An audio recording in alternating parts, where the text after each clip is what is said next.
Hi, everyone, and welcome back to day 2 of the Product Led Festival. Thank you all very much for tuning in. It gives me great pleasure to introduce our first speaker of the day, Shraddha Doshi, Product Owner of Comcast Business. She will be doing a talk on returning to work as a PM. Welcome, Shraddha. Hello, everyone. I am super excited to be here. Good morning, good afternoon, and good evening, based on where all you are located. But thank you so much for joining today and spending the next 30 minutes with me, and also to Caitlin for helping me with everything. Firstly, I'd like to introduce myself. Um, like, who am I? Um, Sorry. Uh, like Caitlin said, I'm Shraddha Doshi. I'm a product owner, perpetual learner. I'm very passionate about Lean Six Sigma, Agile, and product management. Been in the development field for 10 plus years, and the last couple of years I've been in product management. Um, my biggest vision since I came back to work has been that there will be a day when taking a pause is a routine in our lives and people can go back and forth, and it's not such a big deal. When I started my job search and decided to return to work, I started with creating my resume and sending it out into the world, hoping that I will hear back, as I had heard that response is directly proportional to the number of jobs one applies to.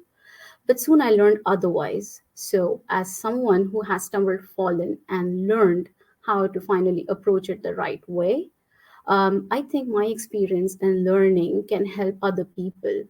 Also, of late, I have been on the other side of the table hiring people into my team. So, wanted to bring that perspective because I always wondered, what do interviewers think?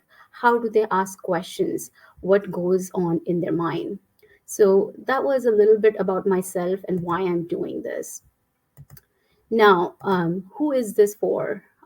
This is for anyone who is currently on a break, anyone in the process of returning to work, anyone currently working and yet thinking that they might want to take a break because of anything that is in their personal lives, and everyone else, so that you can support the person that who is in your life, is planning or on a career break. Um, Before we jump into the thick of things, wanted to take a moment here to say that pause is important in our lives. Looking back, the career pause was the greatest thing to have happened to me.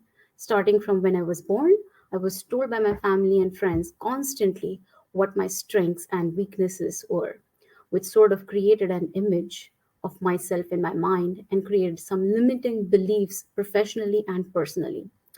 I liked books, but I can never be athletic. I am creative, but I'm bad at math and logic. I can do only certain things, and I am not even going to attempt the others. So these beliefs were completely shattered. Having that pause from everything I knew and did for almost 3 decades was thrown out the window. I had a new skill set to learn, a new life, and I discovered myself, discovered how I attacked challenges and tried to find solutions. I was in an unknown space, and in avoiding to drown, I learned to swim. So take that pause for whatever reason you need or no reason at all, and make sure that you make the best use of it. About the relaunch journey, um, I was completely ad hoc in my actions towards finding a job. However, I soon learned that there is a method to this madness.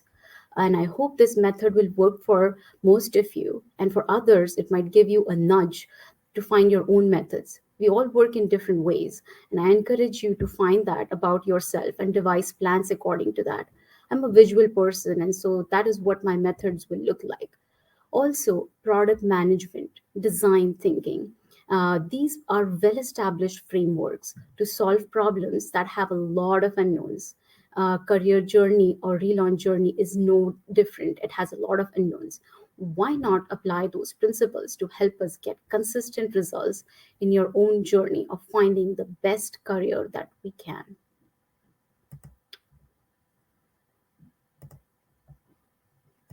So, for those who aren't aware of design thinking, maybe a quick research would help you. But to get you started, the first step of that design thinking principle, as you can see here, is empathize and understand the problem and the needs.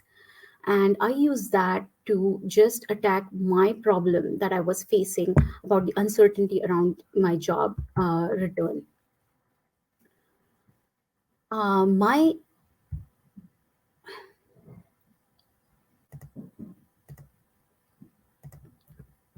So my problem statement was something like this. I really didn't know what I wanted out of my career, what what mattered for me, and some doubts regarding how will I be able to use my experience from my job, which was very niche to begin with. Are my skills even relevant after like 5 years?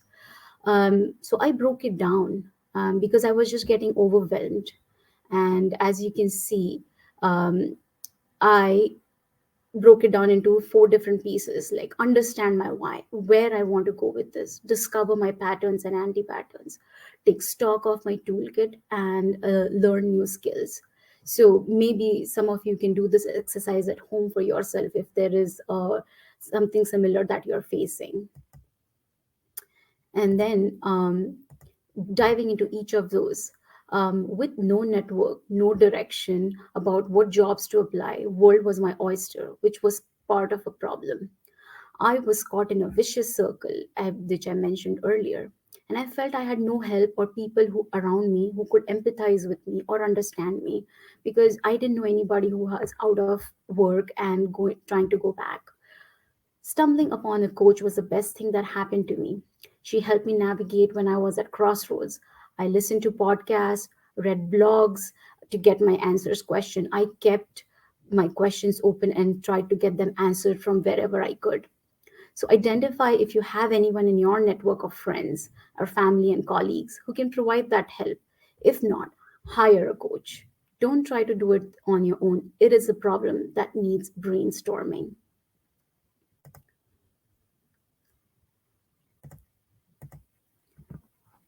Discover yourself, your patterns, and your anti patterns. During my process, I constantly heard my inner voice telling me I wasn't good enough for a job, and that was it. I would be debilitated enough to not do anything at all. I recognized this pattern about myself and actively worked to push past it. As I was preparing for this talk, same inner voice kept telling me that I can do this in so many different ways. But I talk back and take control. I said, what is the worst that could happen? I would talk to an empty room, at least in person, that you could throw rotten eggs at me, but that's not a possibility here. So the intent here to say is throw yourself in water and see what keeps you afloat and what drowns you. Form some good hypotheses and test and validate them until you find the ones that are true about yourself. How do you handle networking? What are the issues you face when you're networking? Note them down and try to get ahead of those. Talking about yourself, that's a big problem. See where you're missing things. Make special note of these anti patterns and get ahead of it.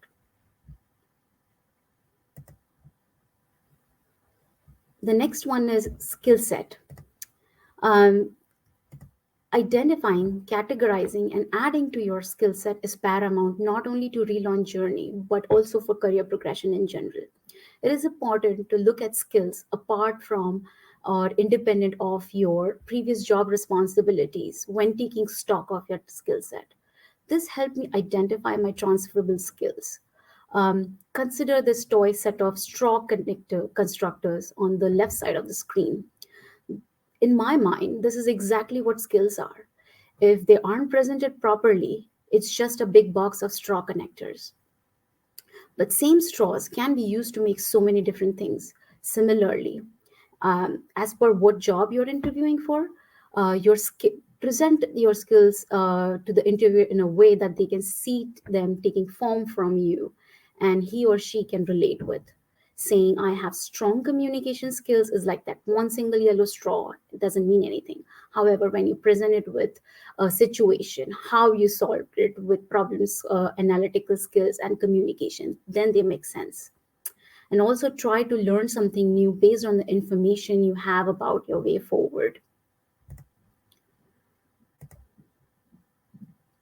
Build your support system. This is the most important. Identify people that support you and lean on them for support. If there are things you need support on, not readily available, try to seek people outside your circle to receive that support. Family, spouse, sharing responsibilities, be vocal about it, advocate for yourself. Ensure you have friends who you can count on, as there are several ups and downs in this, and you would want to celebrate with or need a shoulder to cry on. Actively seek out mentors in your chosen field or outside based on your needs. Form peer networks for practicing and brainstorming, which is so important when you're doing mock up interviews, for example. Do not do it alone, is my go to strategy for that one. Um, so, the roadmap to success. Now that we've identified the problems and have possible systems in place by doing the mental work, the groundwork, let's see how having a visual roadmap helps.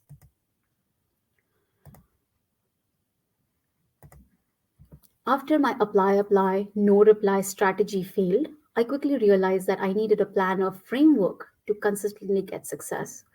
And this is what I came up with. And because of its similarity to a product roadmap, I call it a career entry re-entry roadmap.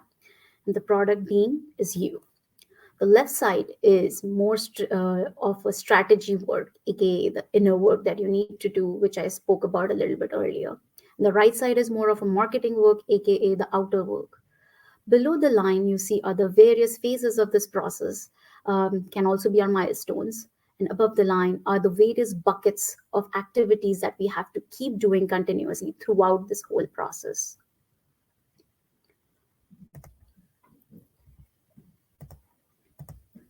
Now, taking this phase by phase, before you job application process begins, let's go over each of those activities, the buckets that I spoke about, and see what we can do in each phase.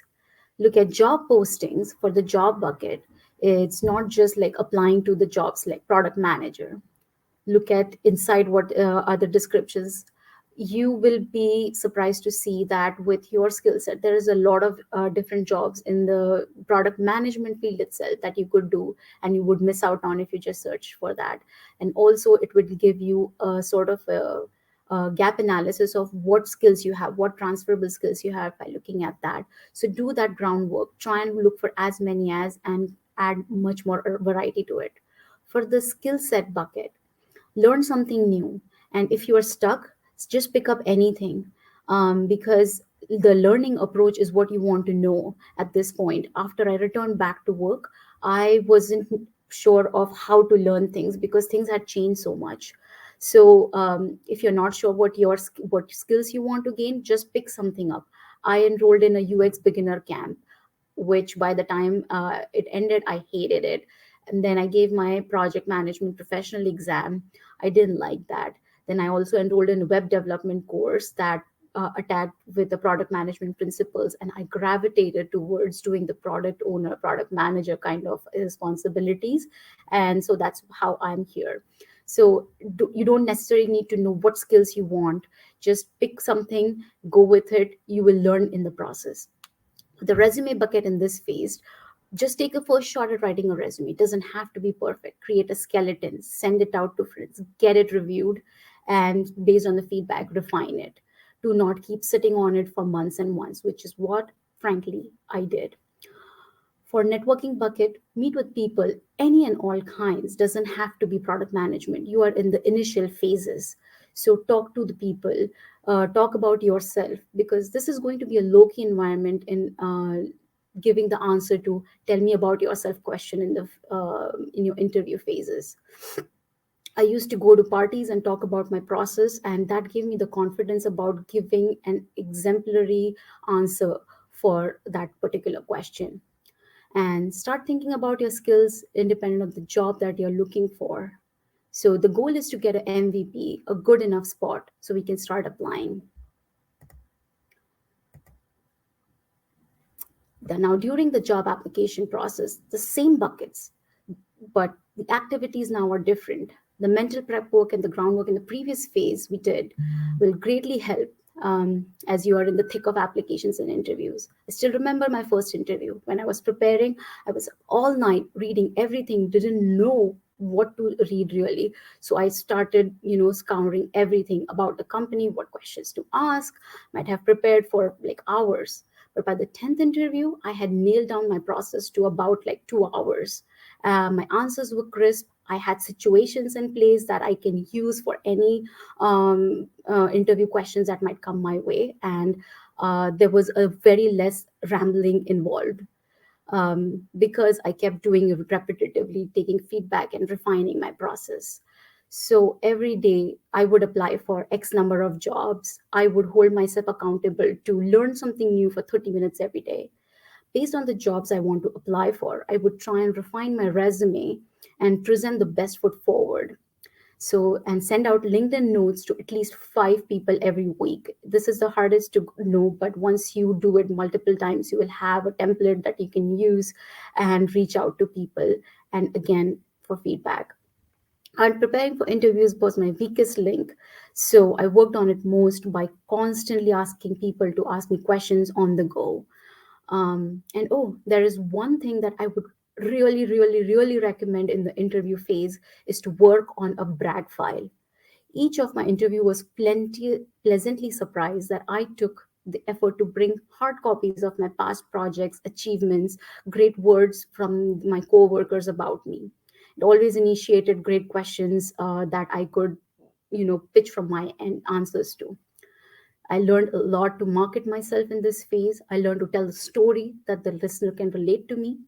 I learned to negotiate and ask for right pay and taught myself that I deserved it. Um, and the biggest part of this phase is handling rejection. I wanted to split this out, especially out of this phase, because that was a big part of where I would really be bogged down. So I would just want to say that rejection isn't just a reflection of your skills not being good. It is actually an equation that consists of variables that are a lot of times out of your control. The hiring manager might be looking at team dynamics and how you fit into it, even though you have the right skills. Or the situation, are they looking for somebody immediately, or they have time to look other people? So those are the things that are out of your control. So it's not always necessarily your skills that are lacking, and you should not blame yourself for it.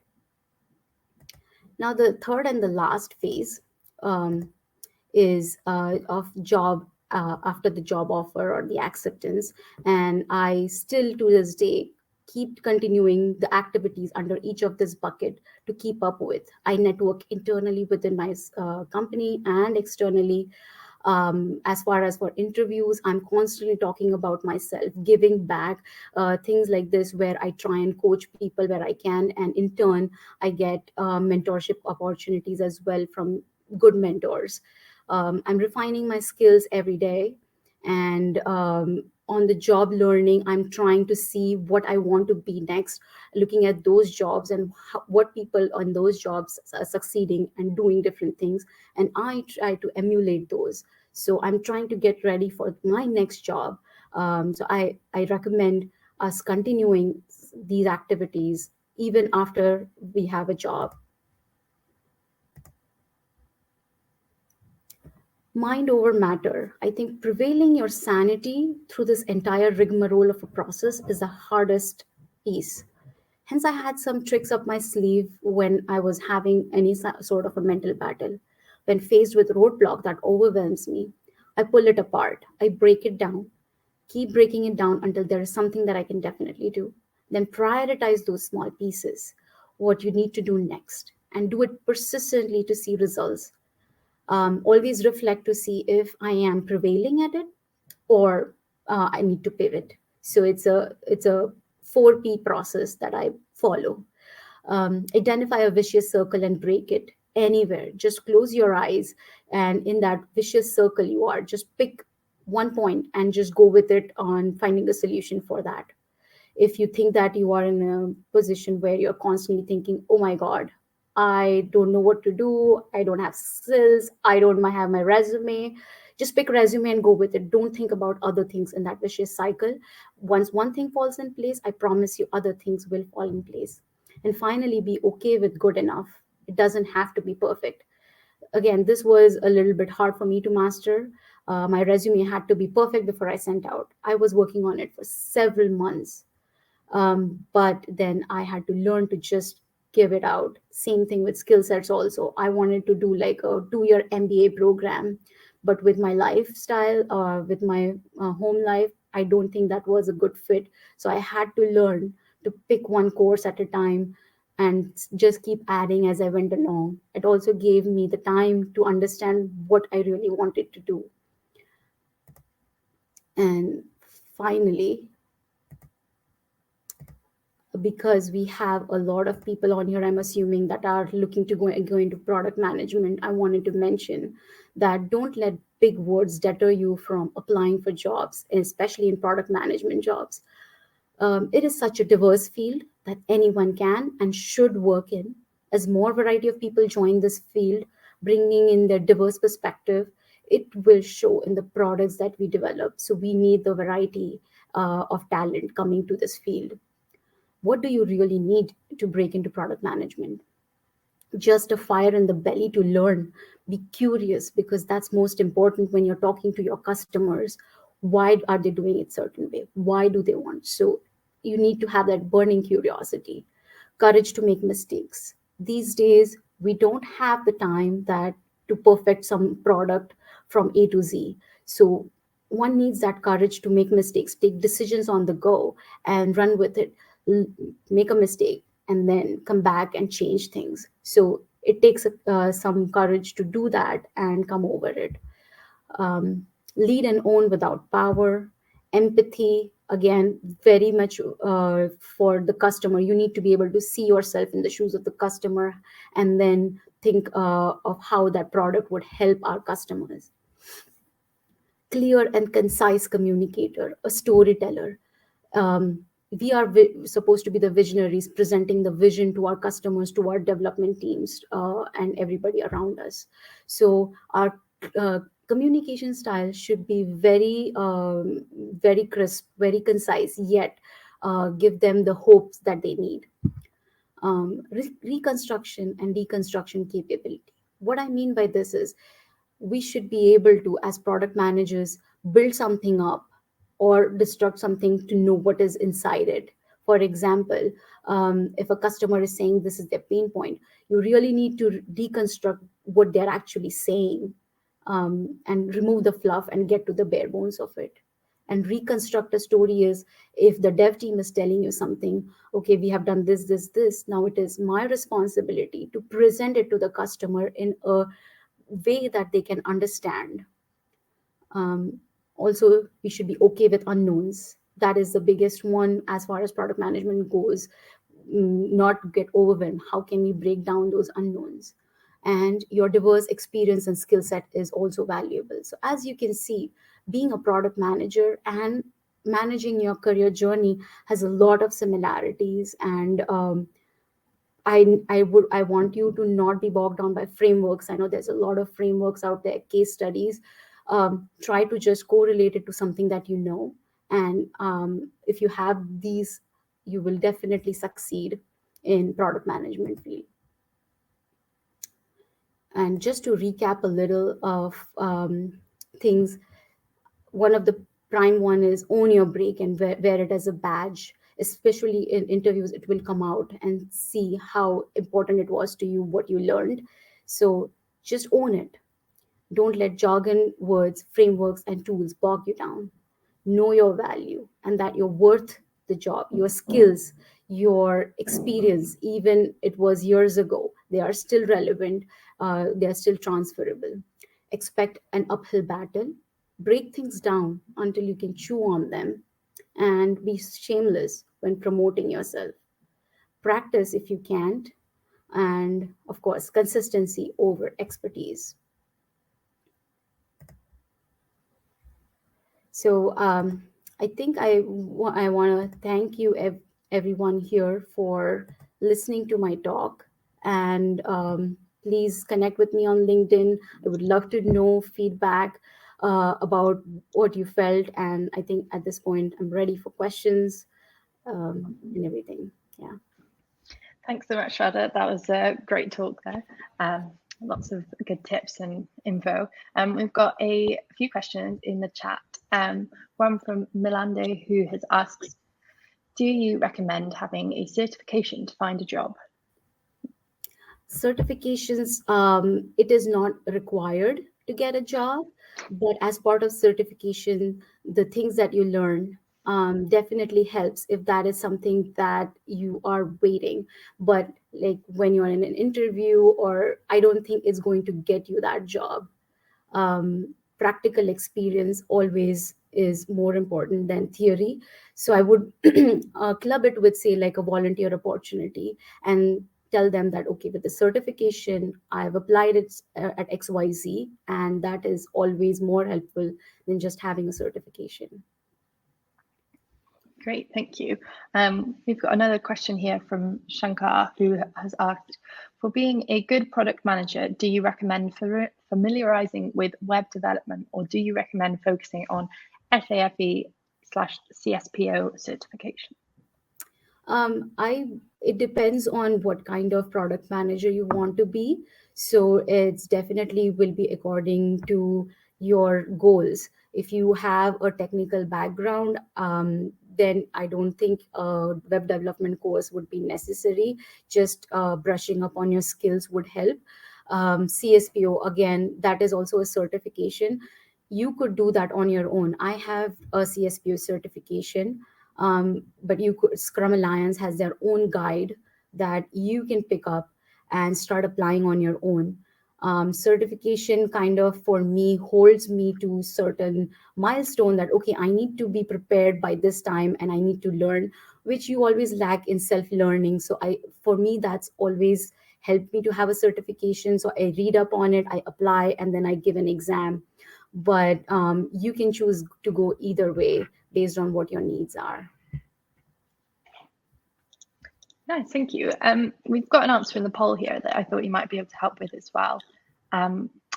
Well, the question was, what has your biggest pain point that you're looking to get help with in your return to work journey? And someone has answered that they took a break from product management and are now struggling to show that they have the skill set to get back into it. Do you have any advice for them? Yeah, I think I would want to say that it's definitely more mental than anything else. As you go more and more into preparing for your interviews, preparing for your resume, you will see that there are so many commonalities between what you did before and what you're going to do. Especially when I came back to work, I was very timid when I joined because I didn't think I had the experience. I didn't think I deserved the job.